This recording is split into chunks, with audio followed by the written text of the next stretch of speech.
ალექსი ბერის დღიურიდან. თავის ცნობა. ადამიანი ყველაფერს უფრო ადვილად შეეცნობება, ვიდრე თავის თავს, თავის სულიერ მდგომარეობას.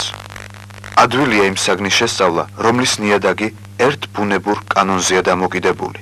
თუ ერთხელ მისი კანონების საიდუმლო ძალები შეიგნო და შეისწავლა კაცმა, მერე არ სჭირია იმის შესახებ არავითარი დამატებითი შრომა, რადგან უცვლელია ბუნების წესრიგთა დებულებანი, ხოლო თავის ცნობა და მისი ბუნებურ ორხარისხოვან მნიშვნელობათა გარჩევა და ზედმიწევნით მათ მიერ მოვლინებებით შესწავლა დაუმთავრებელი რჩება მარადის და თითქო სულ საანბანოდ ხდება გაგება მის მიმდინარეობისა, რადგან მისი ნიადაგი უმტკიცია და მარადის თავისუფლების ფრთებით ხან ქვესკნელში და ხან ზეცაში დანავარდობს და ერთ სამარადისო კანონთა შესულტვას არ ეკუთვნის, რომლით დაამთავრო მისი შესწავლა და დამყარდა ერთ ნიადაგზე. მეცნიერები, რასაც ჭეშმარიტებით შეისწავლიან გარეშე საგნების შესახებ, იგი მათ მტკიცედ უპყრიათ და მის ნიადაგზე დამყარებული თანდათანობისაკენ ადიან. შეისწავლა და დაამთავრა მხატვარმა მხატვრობა და იგი უსხლელად იცის და ეცოდინება მას სიცოცხლეში.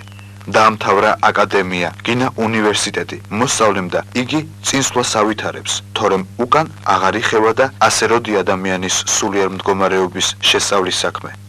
განვიცადე თავი ჩემი და გამიკვირდა, ამბობს ბრძენი წინასწარმეტყველი დავით. ადამიანზე უსაკვირველესი არსთა შორის არაფერი გამოჩენილა, თუმცა პატარა არსებაა გვამით ადამიანი, მაგრამ მთელი ცადა ქვეყნის არსებულ გვამთა ნაწილები ადამიანში საიდუმლოებით არსებობს. ყველა ის მოვლენანი, რაც ხდება ცადა ქვეყნის მოძრაობაში, უნაკლულოდ იგივეობა ხდება ბუნებურ წესკანონთა დამოკიდებულებით ადამიანში.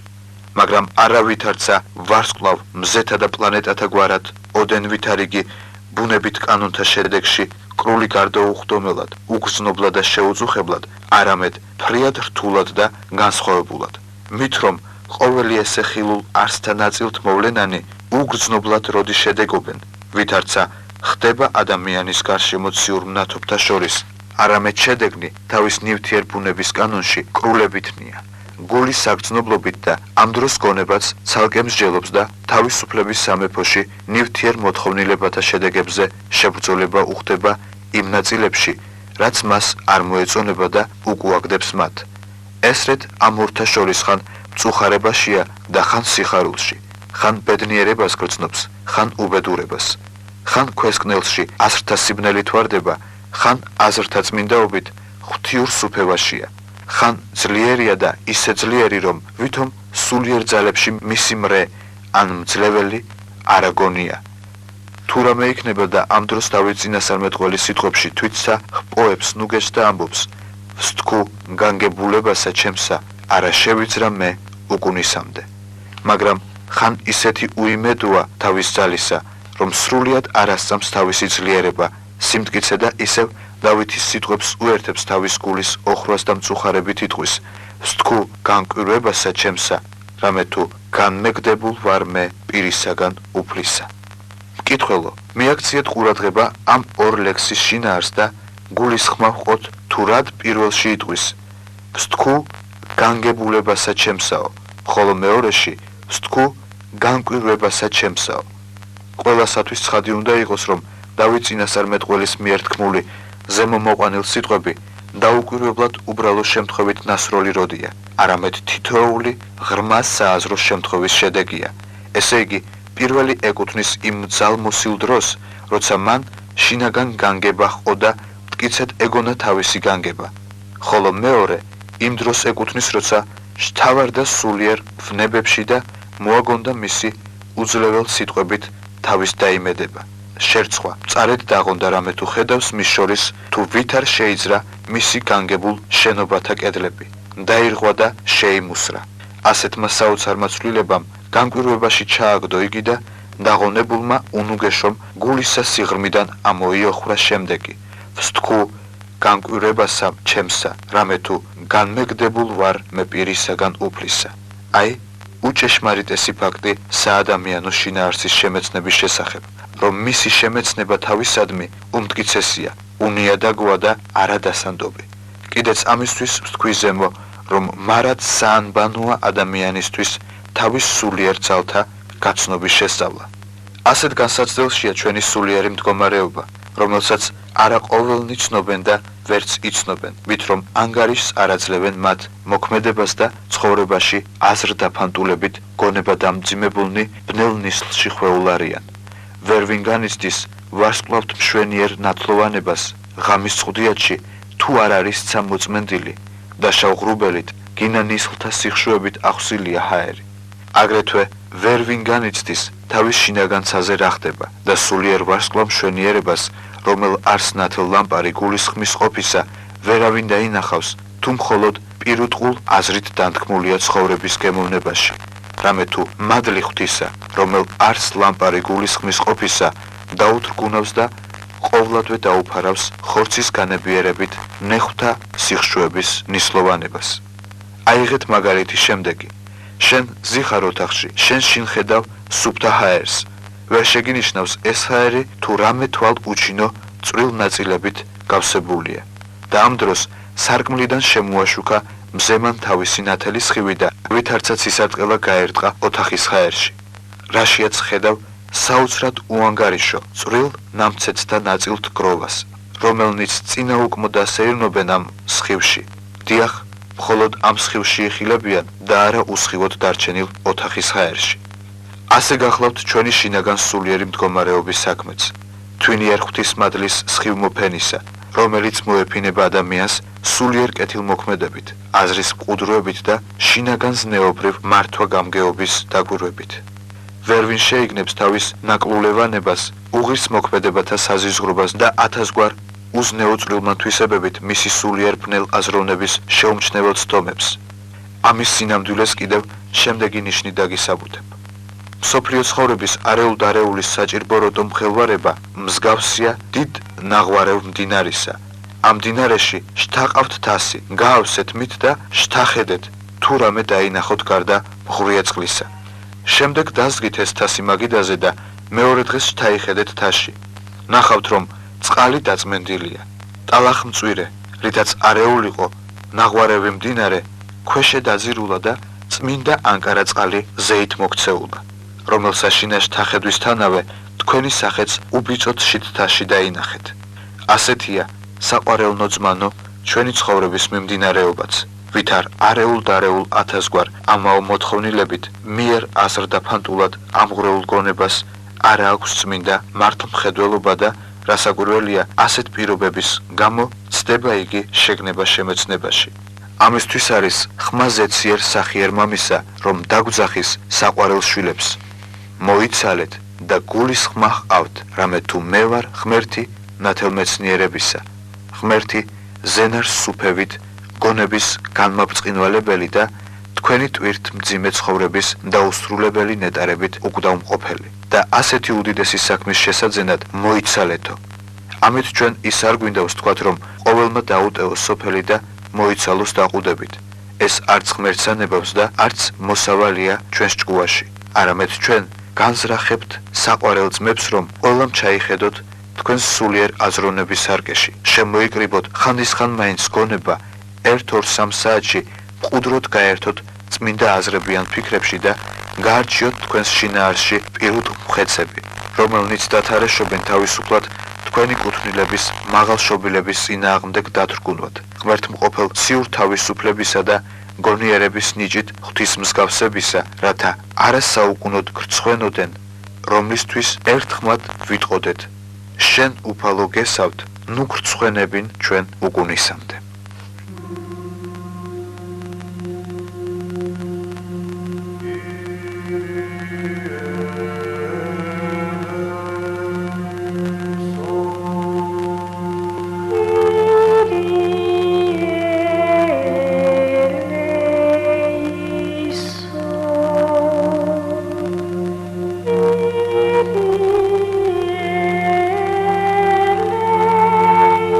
Is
ალექსი ბერის დღიურიდან.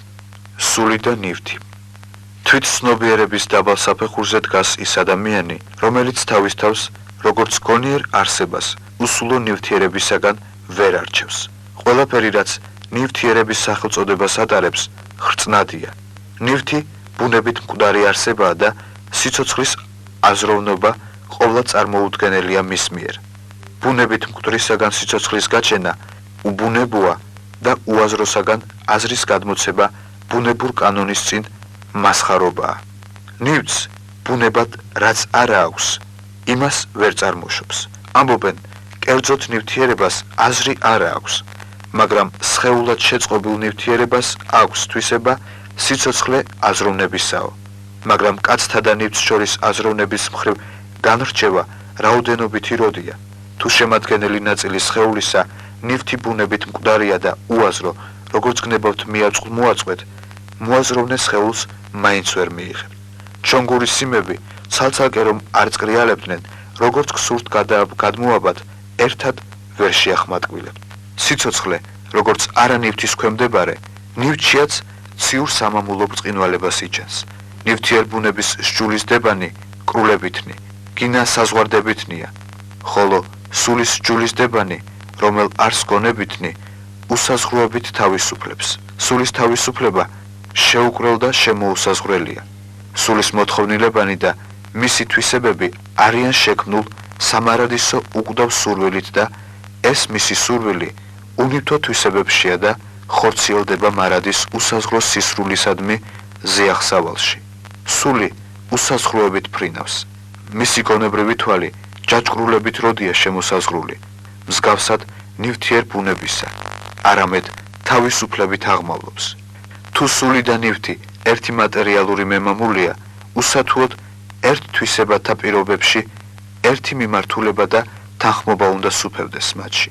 თუ სული მაღალშობილებითი არსება არ არის და ნივთის ბუნებური შობილებაა, მაშინ რად არსებობს მათ შორის სხვადასხვაობა თვისება მიმართულებისა? ვინ სადიხილა, ან ვის ესმა მზის დისკოსაგან ხან ბნელისა და ხან ნათრის მფენაობა? თუ არ ეშვაკედლა მას მეორე გვამოვნება, გინა პლანეტი, ერთ საუნჯეში, გინა ერთ ჭურში, რავდენით სხვადასხვანაირი ღვინო ჩაასხა, შეზავების შემდეგ მთელ ჭურჭლიდან გადმოსხმული ღვინო ერთი გემოვნების, ერთი ძლიერების გამოვა.